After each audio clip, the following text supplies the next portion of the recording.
Hei ho, para pencari fakta.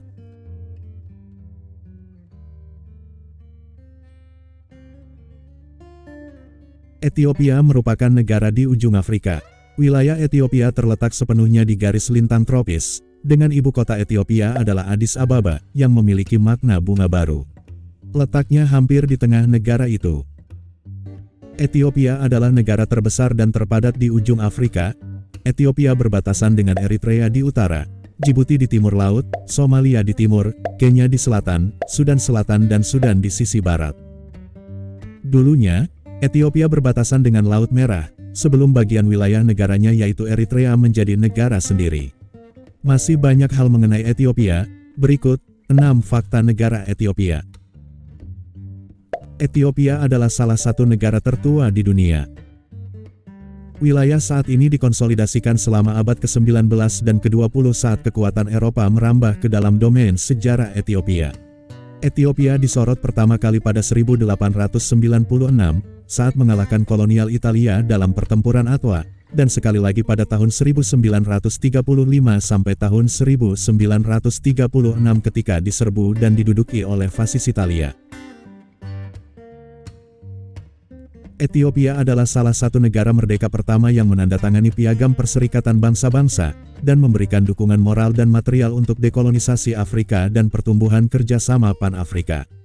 Juga berperan atas berdirinya Organisasi Persatuan Afrika sejak 2002, Uni Afrika dan Komisi Ekonomi PBB untuk Afrika yang berkantor pusat di Addis Ababa. Ragam etnis di Ethiopia dibedakan lewat bahasa. Orang Ethiopia beragam secara etnis dengan perbedaan terpenting berdasarkan kategorisasi linguistik. Ethiopia adalah mosaik dari sekitar 100 bahasa yang dapat diklasifikasikan menjadi 4 kelompok. Sebagian besar bahasa milik kelompok Semit, Kusitik, atau Omotik, semua bagian dari rumpun bahasa Afro-Asiatik. Amharic merupakan salah satu bahasa utama negara itu dan berasal dari daerah tengah dan barat laut. Gurage dan Hareri dituturkan oleh relatif sedikit orang di selatan dan timur, yang paling menonjol bahasa Kusitik adalah Oromo dan Somalia. Oromo berasal dari wilayah barat, barat daya, selatan, dan timur negara itu. Somali dominan di antara penduduk Ogaden dan Haut, sedangkan Afar paling banyak ditemukan di dataran Denakil. Bahasa Semit dituturkan terutama di bagian utara dan tengah negara itu.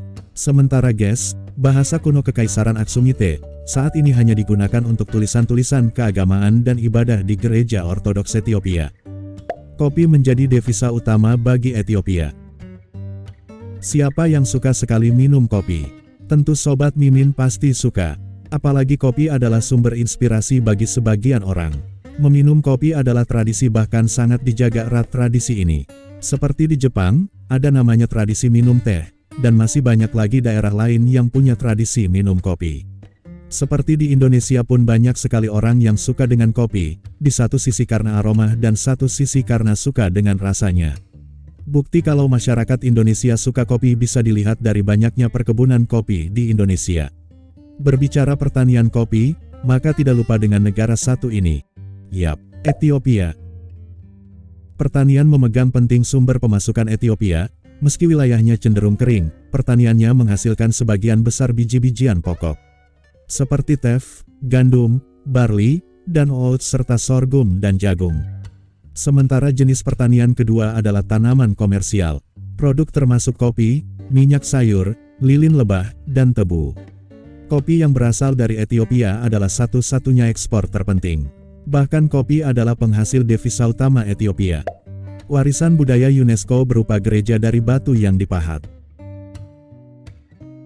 Gereja Saint George yang sering dikunjungi wisatawan, dinobatkan sebagai situs warisan dunia oleh UNESCO. Pelancong akan disuguhkan sebuah bangunan gereja terbuat dari batu besar yang dipahat dan berbentuk menyerupai salib. Meski sudah sangat tua namun gereja ini masih aktif digunakan untuk kegiatan keagamaan, dan akan sangat ramai saat Natal atau Paskah. Wisata bangunan sejarah kuno di ibu kota lama Ethiopia. Sebagai salah satu negara tertua di dunia, Ethiopia memiliki banyak bangunan kuno yang menarik. Di Gondar, yang dulunya ibu kota Ethiopia pada 1636 hingga 1855, terdapat cukup banyak bangunan kuno. Salah satunya Kastil Gondar atau juga disebut Kastil Fasiladas. Kastil Gondar ada di lingkungan kerajaan Fasil Gebi, sehingga ada banyak tempat yang bisa dikunjungi. Selain itu, Aksum adalah salah satu tempat bersejarah yang ada di Provinsi Tigray, Ethiopia bagian utara. Berlokasi sekitar 160 km dari Laut Merah. Dahulunya, tempat ini ibu kota kekaisaran pada abad pertama hingga ke-7 Masehi.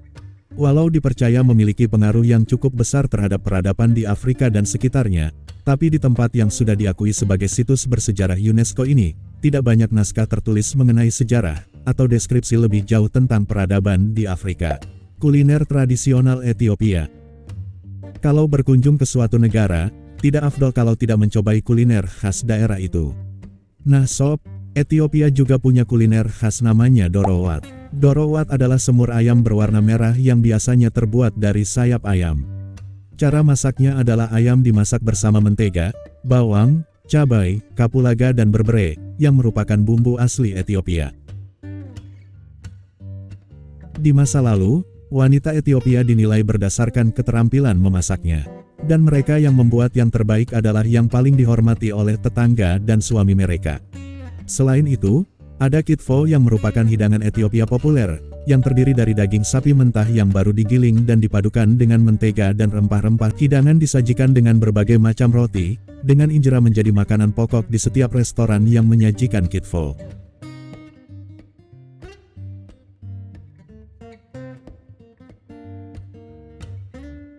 Itulah beberapa fakta negara Ethiopia. Semoga informasi ini bermanfaat, dan terus pantau channel ini, agar sobat tidak ketinggalan info terbaru dari channel ini.